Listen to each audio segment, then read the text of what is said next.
asked some of my friends on Facebook what I should read aloud for the next time I read an excerpt from a book. And one of my friends mentioned A Clockwork Orange. And unfortunately, I do not own a copy of the book myself, so I'm reading it off of my computer. So you can probably hear the sound of it humming in the background. Unfortunately, there's not really anything I can do about that. Usually I try and turn off my computer before I film, just because it can get loud sometimes, but hopefully this shouldn't be a problem. Anyway, so I just pulled up this excerpt that she sent me online, and I'm going to read it. Before I read it, though, I should give you some backstory for those who aren't familiar.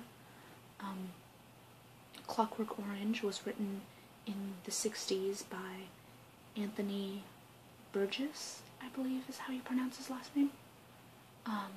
And it's written about a sort of dystopian future in which things have become so violent that they use the term ultraviolence, where, you know, it's common for kids to behave really violently and often for no reason at all. The hero, or anti-hero as it were, comes across as a sociopath at times. And I'm not going to give away too much information for those of you who haven't read the book or seen the movie. I know there are probably far more people who saw the movie than there are people who have read the book. I myself have not actually fully read the book, though once I manage to get a copy of it, I do plan on reading it. But admittedly, one of the things that held me back is the way that it is written, because it is a first-person narration, and what it is most well known for the book, as being different from the movie, is that the writer came up with a style of speech which is, in this sort of dystopian future, is the way that they talk. So they have all their own slang terms and stuff like that, and because it's all written in first person, it's written using all of these slang terms, so it's very difficult to dissect at times. The movie, you can sort of tell that when there is first person, or when the character does talk. You can tell the slang, but it's enough such that you can sort of tell what he's trying to say, whereas this, you really have to dissect. So I'm going to read this passage and attempt to explain at least what I think he's saying. Again, I haven't read the book, so I might not be the best person to go to figure out what he's saying, but this is just what I think. Oh, and if there is screaming coming from the other room, that's my brother and his friends. I apologize in advance. Anyway, here is the passage.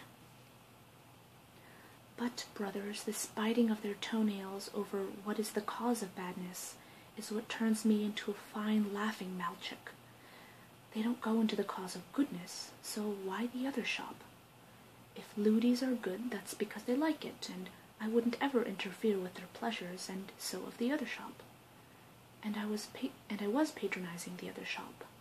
More badnesses of the self, the one, the you or me, on our oddy knockies, and that self is made by old bog or god, and is his high great pride and radosty. But the not-self cannot have the bad, meaning they are of the government, and the judges in the schools cannot allow the bad because they cannot allow the self. And is not our modern history, my brothers, the story of brave malenky selves fighting these big machines? I am serious with you, brothers, over this, but what I do because I like to do. So this is a pretty good summary of one of the, I guess you could call it, political struggles in the book. But what I got got out of it is basically he's questioning the idea of good and bad because, and he's coming from, of course, a more religious perspective and saying that that self is made by old Bog or God and is his great pride and radosty. So what he's saying there is who you are as a person is determined by God or some other form of creator. And he says, what I like to do, I do because I do. So, kind of like an I am who I am type of deal. And he mentions two things. The first he mentions is at the beginning.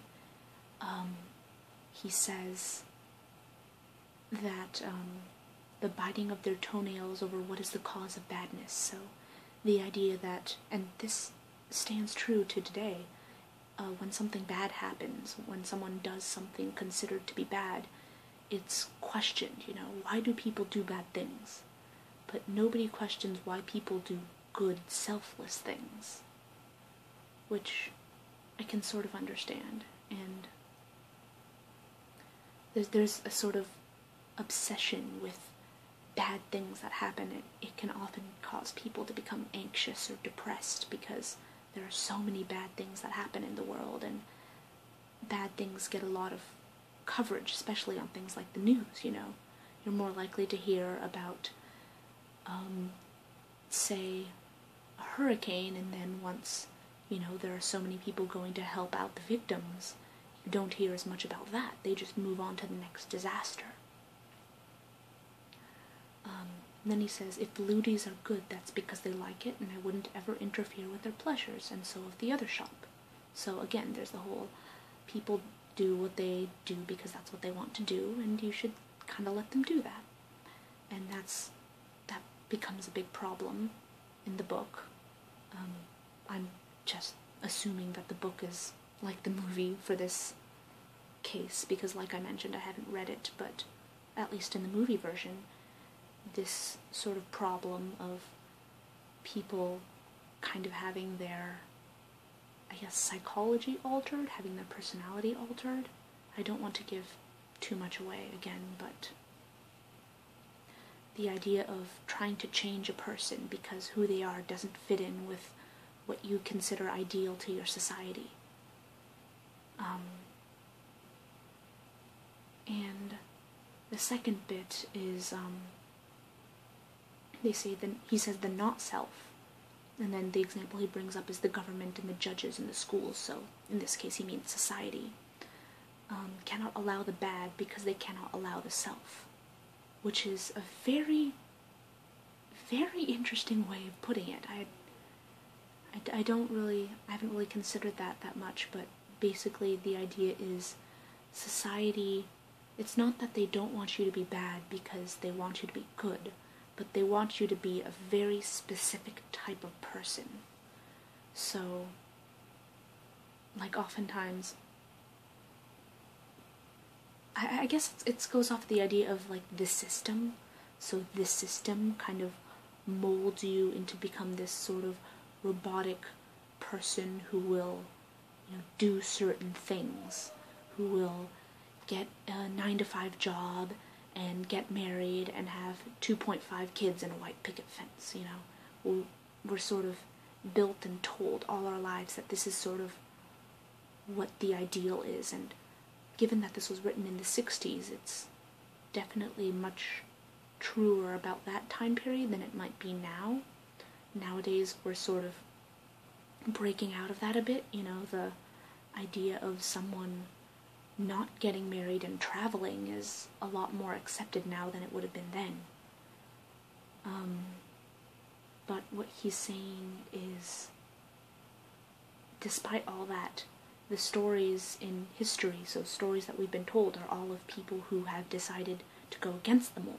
So if you look at things like movies, oftentimes it's the underdog who wins in the end. And these are all the stories we like to hear, and yet, we are not really molded to become the underdog who's going to win in the end. We're supposed to become these more corporate, robotic beings. So, it's quite funny. Reading this excerpt definitely made me want to read the book. So, maybe, I guess, I can ask for it for Christmas. Now I have something to add to my Christmas list. But anyway, that is it for today. Before I go, I want to warn you that next week, the week of Christmas, I will be gone.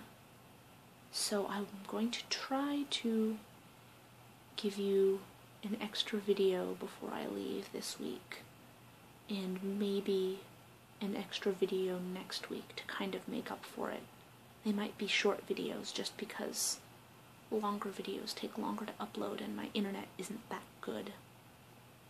So, yeah, I will try to do that. If that doesn't work out, I might see if I can try and upload while I'm gone, but I don't know. I mean, maybe I can get some footage, but I'm just visiting family, so we'll see how that turns out. Anyway, that is it for today, and I will see you guys next time.